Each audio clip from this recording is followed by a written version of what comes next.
कुठल्याही शेतकऱ्यांसंदर्भात कुठलाही प्रश्न उपस्थित न करता संवेदनशील मनाने विदर्भाच्या धानोत्पादक शेतकऱ्याला बोनस देणारे राज्याचे प्रमुख मुख्यमंत्री महोदय यांना मी विनंती करतो की त्यांनी संबोधित करावं. आपल्या सर्वांचं या पत्रकार परिषदेमध्ये मी मनपूर्वक स्वागत करतो. पहिल्यांदाच कुठली वेगळी बातमी बनू नये म्हणून स्पष्टीकरण करतो की राज्याचे आमचे दुसरे सहकारी आणि उपमुख्यमंत्री अजितदादा पवार हे दुपारीच माझी परवानगी घेऊन बीड आणि परभणी या दोन्ही ठिकाणी ज्या घटना झालेल्या आहेत त्या घटनेमध्ये जे पीडित आहेत त्यांची भेट घेण्याकरता त्या ठिकाणी गेलेले आहेत, म्हणून ते पत्रकार परिषदेत उपस्थित नाहीत. अन्यथा अजितदादा नाराज अशा प्रकारची बातमी कृपया लावू नये. आत्ताच माननीय एकनाथराव शिंदेजींनी आपल्यासमोर संक्षिप्त अशा प्रकारचा आढावा ठेवलेला आहे. हे अधिवेशन 6 दिवसाचं अधिवेशन या ठिकाणी झालं. त्यापूर्वी 3 दिवस मुंबईमध्ये छोटंसं अधिवेशन झालं होतं. आणि आपल्याला कल्पना आहे की प्रत्येक 5 वर्षाने जेव्हा नव्याने निवडणूक होते त्यावेळी पहिलं अधिवेशन हे छोटं अधिवेशन असतं, कारण ते केवळ पुरवणी मागण्यांपुरतं अधिवेशन असतं. इतर फारसं कुठलं कामकाज त्या अधिवेशनामध्ये होत नाही. तथापि या 6 दिवसामध्ये भरगच्च अशा प्रकारचं कामकाज या अधिवेशनामध्ये राज्य सरकारने केलेलं आहे. आणि विशेषतः 17 विधेयकं मंजूर करण्याचं काम आणि चर्चेसहित, म्हणजे गोंधळात नाही तर चर्चा करून 17 विधेयकं मंजूर करण्याचं काम आपण केलेलं आहे. आणि एक विधेयक महाराष्ट्र विशेष जनसुरक्षा विधेयक हे संयुक्त चिकित्सा समितीकडे आपण पाठवलं आहे. खरं म्हणजे अर्बन नक्षलवाद आणि फ्रंटल ऑर्गनायझेशन्स या संदर्भात नक्षल पीडित सर्व राज्यांनी असं विधेयक केलेलं आहे, म्हणून आपल्याही राज्यात ते केलं पाहिजे असा अँटी नक्षल ऑपरेशन्स विभागाचा आग्रह होता. म्हणून आपण ज्यावेळेस शिंदेसाहेब मुख्यमंत्री होते आणि मी गृहमंत्री होतो त्यावेळेसच आपण याचा मसुदा तयार केला होता. परंतु या संदर्भात अनेक अफवा पसरवण्यात आल्यामुळे त्यावेळेस आम्ही ते मांडलं नाही. आणि आताही विरोधी पक्षाने कुठलीही मागणी न करता आम्हीच हा निर्णय केला की अशा प्रकारचं विधेयक मंजूर करताना कुठेतरी लोकशाहीची पायमल्ली करायची आहे, विरोधकांचा आवाज दाबायचा आहे, अशा प्रकारच्या ज्या वल्गना केल्या जातात, तर संयुक्त चिकित्सा समितीच्या माध्यमातून सर्वांना आपलं म्हणणं मांडता यावं ही व्यवस्था उपलब्ध करून देण्याकरता हे विधेयक आम्ही संयुक्त चिकित्सा समितीकडे पाठवलं आहे. जेवढ्या संघटना आहेत ज्यांना आपलं म्हणणं मांडायचं आहे त्या सगळ्यांना आपलं म्हणणं मांडण्याची पूर्ण संधी मिळेल. सर्वपक्षीय 21 लोकांची समिती या ठिकाणी ही तयार करण्यात आली आहे आणि त्याच्या रिपोर्टवर पुढचं काम हे या ठिकाणी केलं जाईल. आपल्याला कल्पना आहे की जवळपास 35,000 कोटी रुपयाच्या मागण्या या आपण या ठिकाणी मांडलेल्या आहेत. यामध्ये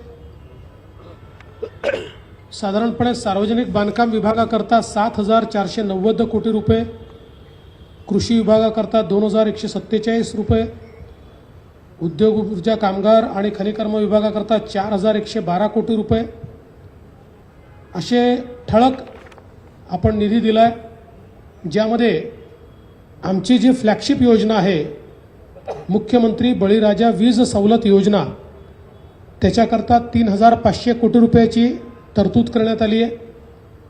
मुख्यमंत्री माझी लाडकी बहीण योजना याकरता 1400 कोटी रुपयाची तरतूद करण्यात आलेली आहे.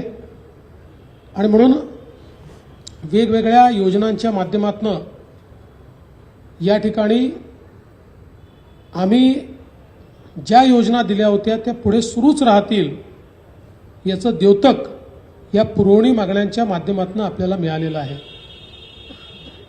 आज खरं म्हणजे अंतिम आठवडा प्रस्तावावर बोलत असताना विदर्भ आणि मराठवाड्याला या सरकारने काय दिलं आणि हे सरकार काय देणार आहे याची जवळपास 1.25 तास मी सविस्तर मांडणी केली आहे. एक प्रकारे सिंचन असेल, उद्योग असेल, गेल्या 2.5 वर्षात कशा प्रकारे या मागास भागामध्ये परिवर्तन आमच्या सरकारने केलं याचा लेखाजोखा मांडत असताना पुढचा रोडमॅप देखील मी त्या ठिकाणी मांडलेला आहे. आमच्या सरकारच्या अजेंड्यावर महाराष्ट्र आहेच, पण महाराष्ट्रासोबत महाराष्ट्रातला जो मागास भाग आहे, ज्या ठिकाणी विकासाचा असमतोल आहे, त्याच्यावर आमचा फोकस आहे. आणि म्हणून नदीजोड प्रकल्प असतील, सिंचनाचे प्रकल्प असतील, उद्योग असेल, इन्फ्रास्ट्रक्चरचे प्रकल्प असतील, असा चौफेर विकास आम्ही कशा प्रकारे करतो हे आपण या ठिकाणी सांगितलं आहे. कापसाचा बोनस आपण घोषित केलेला आहे. संत्र्याच्या शेतकऱ्यांचं जे नुकसान झालं, 55,000 शेतकऱ्यांना 165 कोटी रुपये देण्याचा निर्णय आपण संत्र्याच्या शेतकऱ्यांचा घोषित केलेला आहे. सोयाबीनची खरेदी हमी भावानं गेल्या 15 वर्षात सर्वात जास्त रेकॉर्ड खरेदी आपण यावर्षी केलेली आहे. ती अजूनही सुरू आहे. 12 जानेवारीपर्यंत ही खरेदी सुरूच राहणार आहे. कापसाच्या खरेदीच्या संदर्भात मार्केटचा रेट हा हमीभावापेक्षा जास्त असल्यामुळे मार्केटमध्ये खरेदी मोठ्या प्रमाणात होत आहेत. CCIमध्ये आता फार कोणी कापूस आणत नाही. ती स्थिती तुरीची आहे. खरेदी केंद्र उघडले आहेत, पण मार्केटमध्ये हमीभावापेक्षा जास्त दर असल्यामुळे तुरीची खरेदी मार्केटमध्ये चाललेली आहे.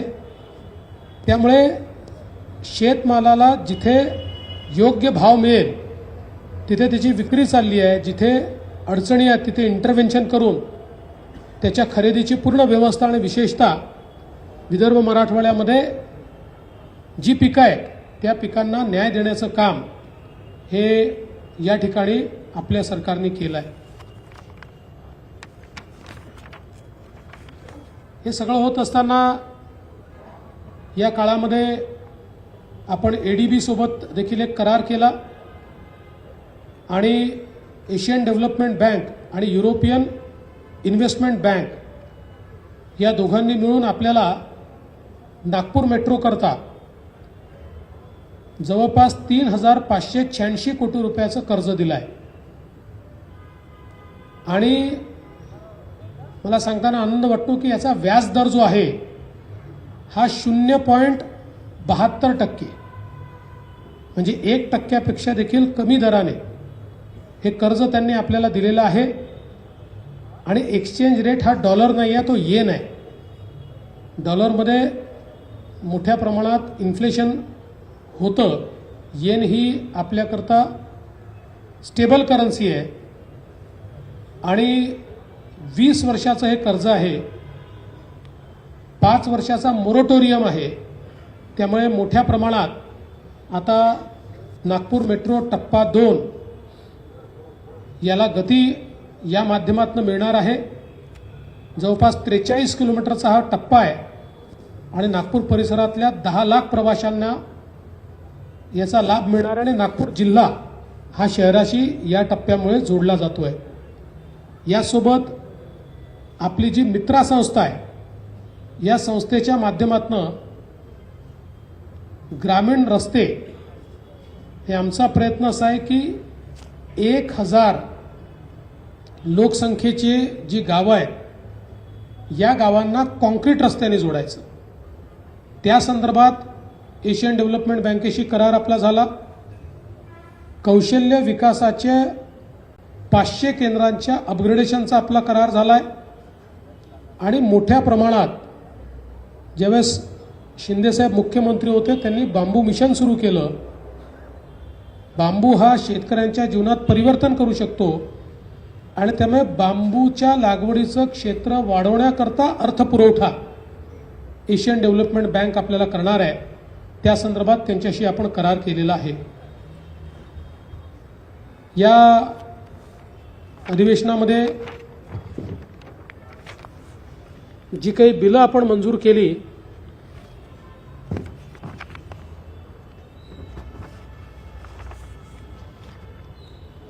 त्यातली काही बिलं अत्यंत महत्त्वाची आहेत, ज्याच्यामध्ये तुकडेबंदीच्या कायद्यामध्ये आपण परिवर्तन केल्यामुळे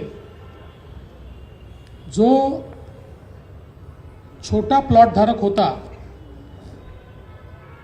त्याचं घर असून देखील त्याच्या प्लॉटचं नियमितीकरण होऊ शकत नव्हतं, ते नियमितीकरण आता होऊ शकणार आहे. खरं म्हणजे याचा निर्णय आपण मागच्या काळातच घेतला होता, पण 25% आपण त्याच्यावर दंड लावला होता. त्यामुळे 5-7 वर्षात एकही ॲप्लिकेशन आपल्याकडे आली नाही. तो दंड 5% करण्याचा निर्णय आपण घेतला. महाराष्ट्र राज्य कौशल्य विद्यापीठ जे आहे, या विद्यापीठाला रतन टाटांचं नाव देण्याचा कायदा हा आपण या ठिकाणी मंजूर केलेला आहे.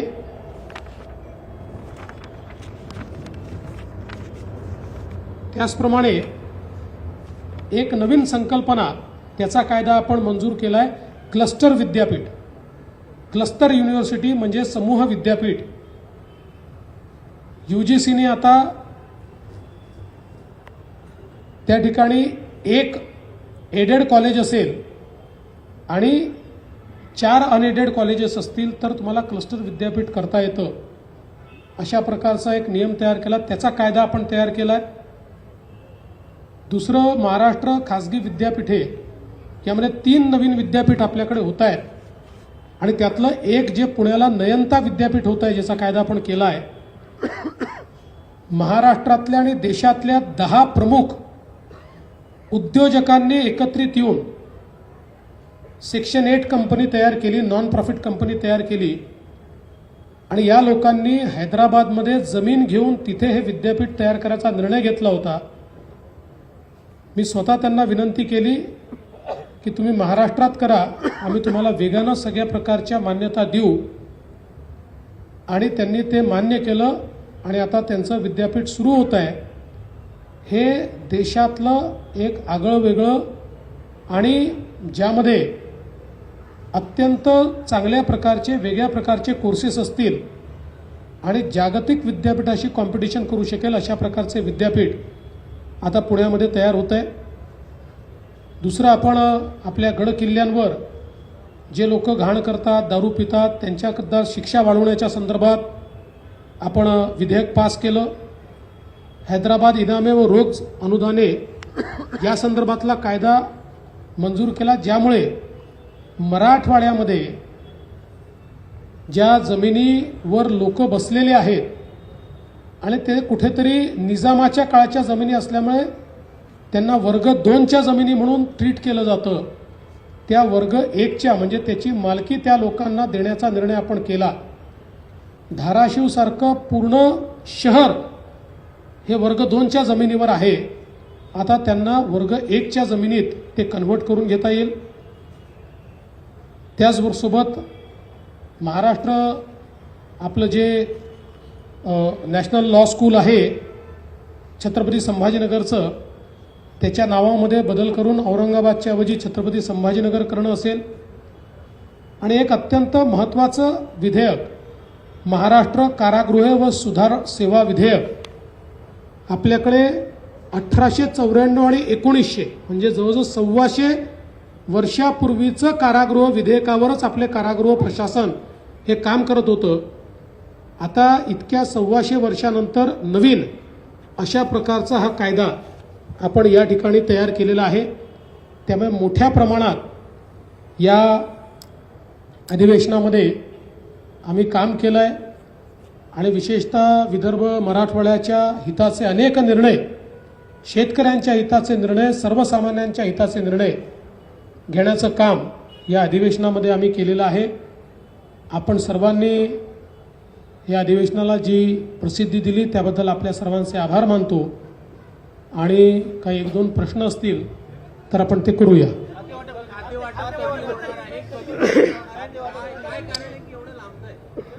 खाते वाटप लवकरच होणार आहे. लवकरचचा अर्थ ते आजही होऊ शकतं किंवा उद्या सकाळी देखील होऊ शकतं. नागपूरशी संबंधित दोन प्रश्न आहे. नागपुरात अधिवेशन होते आहे. भारतामध्ये असं एकही शहर नाही जिथे 4 विकास प्राधिकरण काम करतात. नागपूर एकमेव शहर आहे जिथं महामेट्रो आहे, NMRD आहे आणि नागपूर सुधार प्रन्यास आणि महानगरपालिका.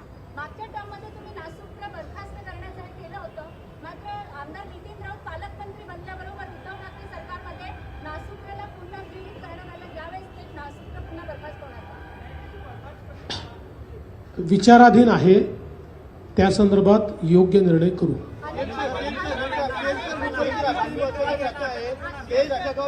मुंबई महानगरपालिकेने बेस्ट प्रशासनाला सांगितलेलं आहे की तुम्ही निधी आमच्याकडे मागू नका, सरकारकडे निधी मागा. सरकारची बेस्ट प्रशासनासाठी भूमिका काय असणार? बेस्ट ही मुंबईची लाईफलाईन आहे. अनेक मुंबईकरांना ती सेवा देते. एकनाथराव शिंदे साहेब जेव्हा मुख्यमंत्री होते तेव्हा बेस्टला बसेस घेण्याचा निर्णय देखील आपण केलेला आहे. मोठ्या प्रमाणात नवीन बसेस घेण्याकरता ऑर्डर देखील प्लेस केलेली आहे आणि बेस्ट ही नीट चालली पाहिजे याकरता राज्य सरकारही मदत करेल आणि महानगरपालिकेलाही मदत करायला सांगेल.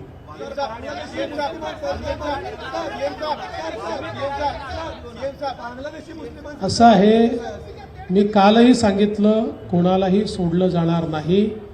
पोलीस सगळ्यांचा मागोवा घेत आहेत, सगळ्यांना अटक होईल. दादरमध्ये फळ विक्रेते सुद्धा आता बांगलादेशी आहेत. याआधी नितेश राणे यांनी सातत्याने या मुद्द्यावरती प्रकाश टाकलेला आहे. सरकारची भूमिका काय असेल? सरकारची भूमिका पक्की आहे. जे अवैधरित्या मुंबईमध्ये राहतात अशा बांगलादेशी नागरिकांना शोधणे आणि त्यांना डिपोर्ट करणे ही सरकारची भूमिका आहे आणि हे काम आम्ही सुरू केलेलं आहे. सीएम साहब, आपने प्रमुख दो मुद्दे उठाए थे आपके भाषण में. एक तो नक्सल, अर्बन नक्सल का काफी मुद्दा जो भारत के खिलाफ, देश के खिलाफ राज्य में साजिश और अराजकता का निर्माण करने का काम कर रहे हैं, क्योंकि 15 नवंबर को मिलने की पहला मुद्दा है उसको लेकर, और आज एजेंसी ने कुछ जगह पर रेड भी की है. दूसरा, और टेरर फंडिंग को लेकर इस चुनाव में जिस तरह से प्रयास किया गया, दोनों प्रश्नों पर आपको जवाब है. देखिए, अर्बन नक्सल के मामले में मैंने ये बात कही है कि राहुल गांधी इन्होंने चुनाव में भारत जोड़ो अभियान इसका इस्तेमाल किया. तकरीबन 180 संगठनाएं इसमें काम कर रही थी. इनमें से कई संगठनाएं ये फ्रंटल ऑर्गेनाइजेशन, जिसको बोली भाषा में अर्बन नक्सल कहते हैं, फ्रंटल ऑर्गेनाइजेशन के रूप में काम करती है. और मैंने महाराष्ट्र की असेंबली में सबूतों के साथ ये कहा कि हमने इनको फ्रंटल ऑर्गेनाइजेशन नहीं ठहराया.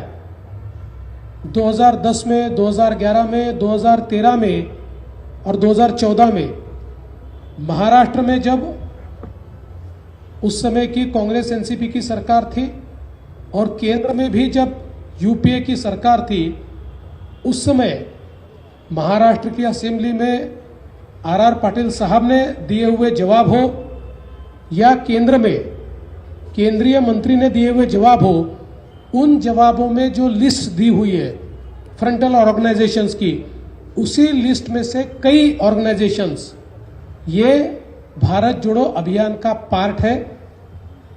और सबूत के तौर पर हमारे पास चुनाव के समय की कई निमंत्रण पत्रिकाएं हैं जो इन ऑर्गेनाइजेशंस ने महाविकास आघाड़ी के लिए निकाली हुई है.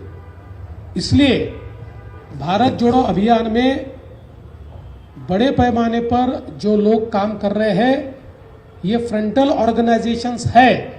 ऐसा हम नहीं, यूपीए की सरकार ने और उस समय की कांग्रेस एनसीपी की सरकार ने अपने रिपोर्ट्स में कहा है. यही बात मैंने सामने लाई है. अनेक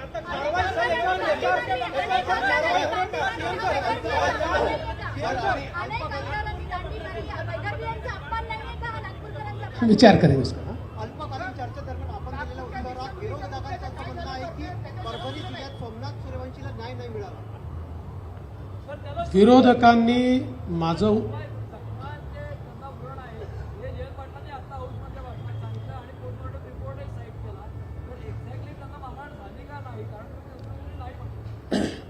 मला असं वाटतं की माझं भाषण जयंत पाटलांनी नीट ऐकलं असतं तर हे प्रश्न त्यांनी निर्माण केले नसते. मी 3 गोष्टी सांगितल्या.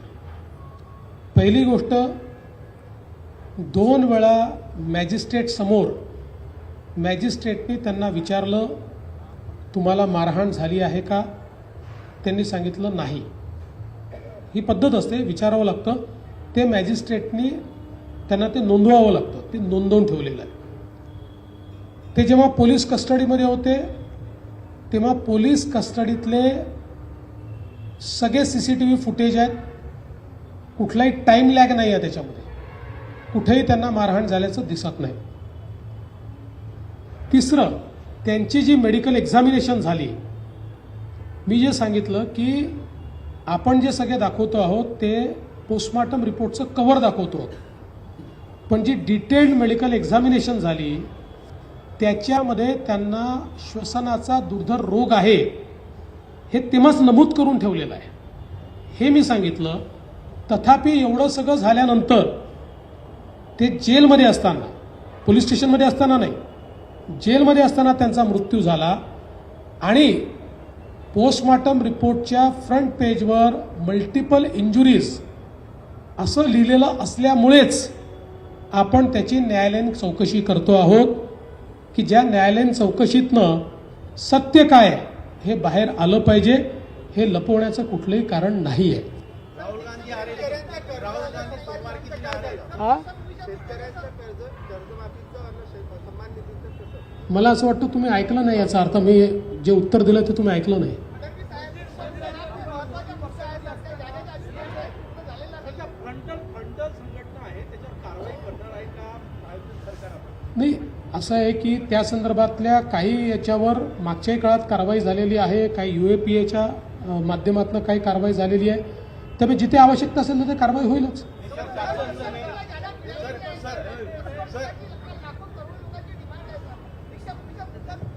असं आहे की दीक्षाभूमीला ज्या ज्या मागण्या आहेत त्या आम्ही पूर्ण केलेल्या आहेत. ज्या जागेचं तुम्ही या ठिकाणी सांगताय ती कृषी विभागाची केंद्राची एक छोटीशी जागा आहे ज्याची मागणी अनेक वर्षापासून त्या ठिकाणी आहे. आम्ही केंद्राला विनंती केलेली आहे की ती जागा त्यांनी द्यावी.